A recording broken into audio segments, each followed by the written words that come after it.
Good afternoon and welcome to all of you at the UNCTAD annual high level IAA conference.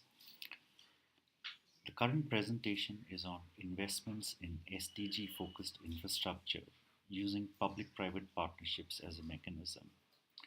It's based on work that we've done at the GUTS Institute of Regulation and Competition, New Delhi, India, on creating a toolkit to enable creation of such infrastructure. The key issues and challenges from an international investment point of view are highlighted in this presentation. My name is Prasanna Srinivasan.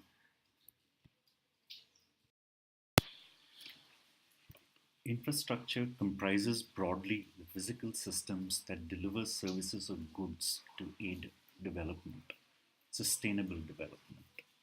Such infrastructure could include, for example, energy, transportation projects, communications, liquid and solid waste management, healthcare and education, even agricultural infrastructure, environment management infrastructure, including measures to climate change mitigation that must straddle all kinds of projects.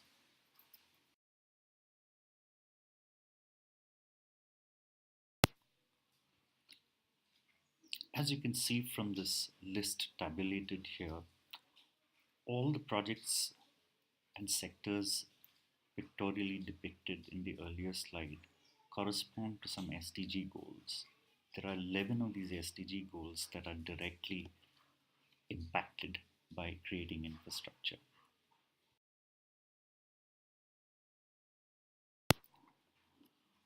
What are the features that distinguish infrastructure? They're a universal and essential need for daily life for everybody. The projects to provide these tend to be capital intensive. While we need these services, we may not have the paying ability, especially in the developing world. Therefore, these projects are not purely commercial if market is equal to paying ability, and public funds have to support those who cannot pay for these essential services. There could be markets created even while this is happening, or further downstream become a total market oriented service, but not to start with. To summarize, it's a resource intensive nature of investment vis-a-vis government funds that are available. Typically, government has only a third of what is required to make these services available. These are frequently sectors that the private sector does not enter. Only if the circumstances are right will they do so. So we need non-government capital, capital from outside government sources to supplement the creation of these projects.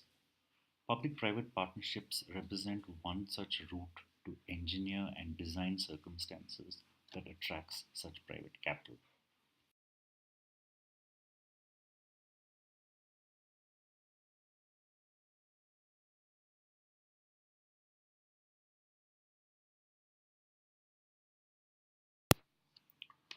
What's different about PPP investments from normal private investments? The big difference is that government decides and initiates these programs, whether it's a mass transportation, a water and sanitation program, or an environment management program. It's rarely decided by a private sector company. The investments are made in specified sectors and projects. So it would be a water supply and sewerage project that is directed at a particular district in a specific geography that covers a number of citizens resident over there. The service levels and quality are also spelled out by the government. How much of water must be available every day and of what quality and standard that water should be. The pricing is regulated because these services are not just essential but they're also monopolistic. You do not have two road networks in a city or two water supply networks, just to illustrate. The ownership of the project is through a right to earn, which is called a concession. It's not the ownership of the asset because by nature a PPP project is creating public assets that are accessible to all citizens. Therefore, these sectors by virtue of monopoly, as virtue of essential services also become strategic sectors. and governments may have rules that are a little different than for normal investment sectors. The risks, however, for this project are shared in some manner between the government and the private partner. It could be any private partner who is not in government, not necessarily a for profit company. This contrasts with the total market and financial risks that are borne by the private investor in a regular investment project.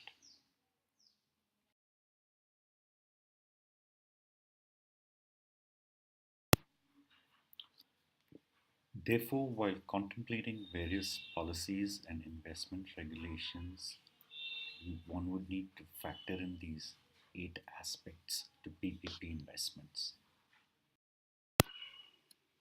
Critical to enabling successful PPP projects are policies and laws that are non discriminatory in nature.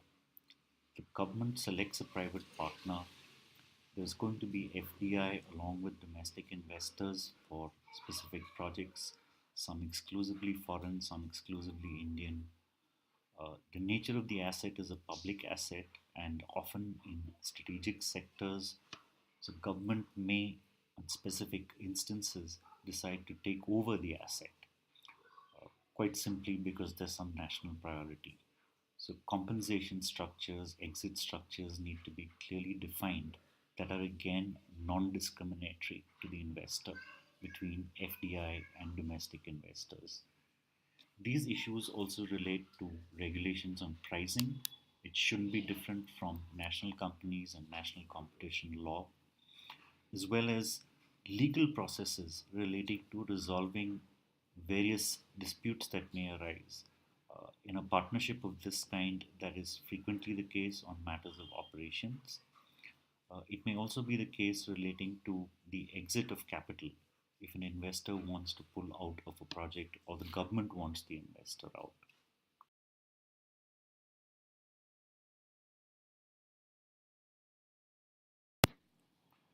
This slide represents a few observations we have on PPP investments, particularly for international investors.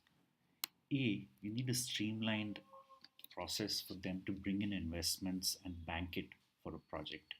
Remember, they'll be coming in through some kind of bid award process. Secondly, these projects will have a long term exposure, including in foreign currency. Uh, 20 30-year concession is normal, and they will need to hedge foreign currency risks as a means of lowering user prices as well as enhancing project viability. So, the rules in the financial system need to support such measures.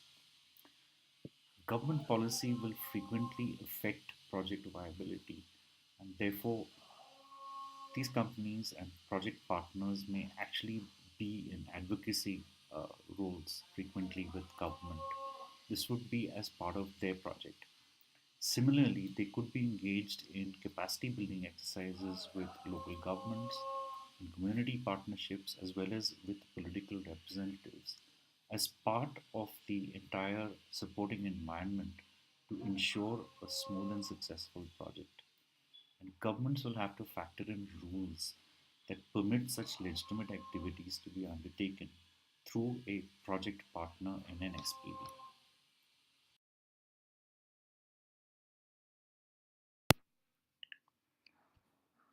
There are some extremely good opportunities for any national government to do a few things differently around a PPP program.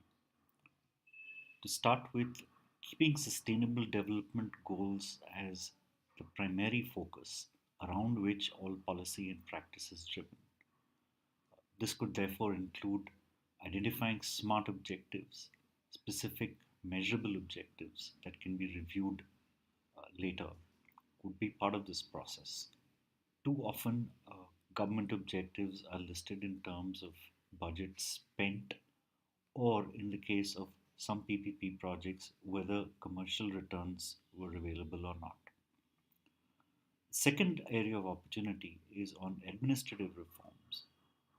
Governments tend to function in silos using their department budgets, but integrating their efforts including measures around the project, not just the SPV itself, speedy responsive government for promotion and for facilitation of investments, and a proactive stance with their private partners and communities rather than just respond to crisis. Parallelly, there is a lot of community and political integration that is required for any government program. This includes PPP programs as well. Awareness about what these projects are generate the political support, and community interaction enables better design that therefore addresses issues of displacement, of local livelihoods, and so on. And it's important to institute a process that is seen to be participative on an ongoing basis in the project, not just firefighting. Lastly, this is an opportunity to promote transparency and eliminating needless government rules and processes. These rules and processes may be slowing down many sectors of the domestic economy and livelihood as well. So, PPP projects can create a wonderful opportunity to change many of these things into a more pro citizen stance for sustainable development.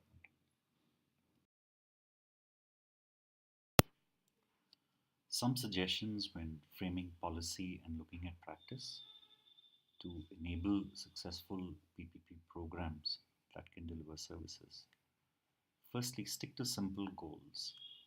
The longer the list, the more complicated it becomes for local government officials, who are the people who are entrusted with making these programs happen. The predictability of processes reduces time and cost overall, as these are factored upfront into the project.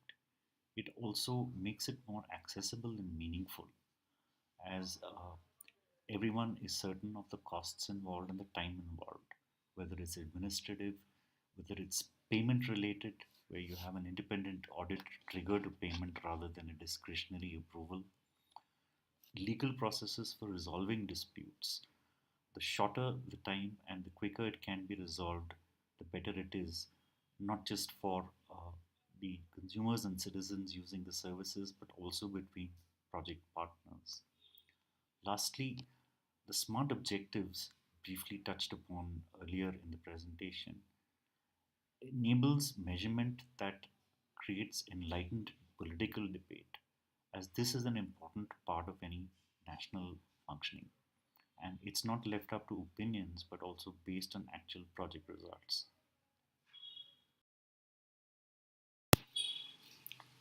The toolkit that we've been working on looks at the entire PPP program as a gateway. The foundation is on good law and policy that addresses three major areas. Firstly, relating to investments by the private sector, including international investors, into infrastructure projects. The second is on legal systems that are governing contracts and litigation, geared towards speedy resolution and in a time bound manner. The third relates to financial systems, domestic capital markets in developing countries and banking cannot normally support 30-year uh, capital, by way of debt and equity. They're not geared to such things. So measures to mobilize capital from domestic long-term funds like pension funds and insurance, as well as through individual savings through infrastructure specific funds. These are aspects of law and policy. There are institutions that need to be built as a downstream activity once these policies are in place. Uh, Regulation, not necessarily a dedicated regulator, but a regulatory framework that governs these projects that are monopolies in essential services. You need a project promotion and development mechanism, some institution at the highest level in government that is pushing more such programs into the pipeline as determined necessary from national priority. You also need to look at administrative streamlining, as all these projects will be affected if approvals don't come through on time and such processes are not adhered to within certain defined limits. At the project level itself, on project mechanisms, There can be optimization of local administration. For example, right of way for construction affects water and sewer pipelines, roads, electricity cables, communications cables. There's no reason to have separate arms governing these. There needs to be a very proactive structure for community integration, not just as a token consultation for project approval, but as contributing towards meaningful design and ongoing review of the project for community needs. The partnership must be looked at between government and the private partners working together, and all audit and review mechanisms, not a basis for levying fines and making accusations. This will contribute to a successful program. That, after all, this whole program is just a gateway to providing these utilities that contribute to a better life, whether they be way of transportation, or education and health, electricity, water, gender empowerment, and so on, all within the framework of a sustainable environment as well.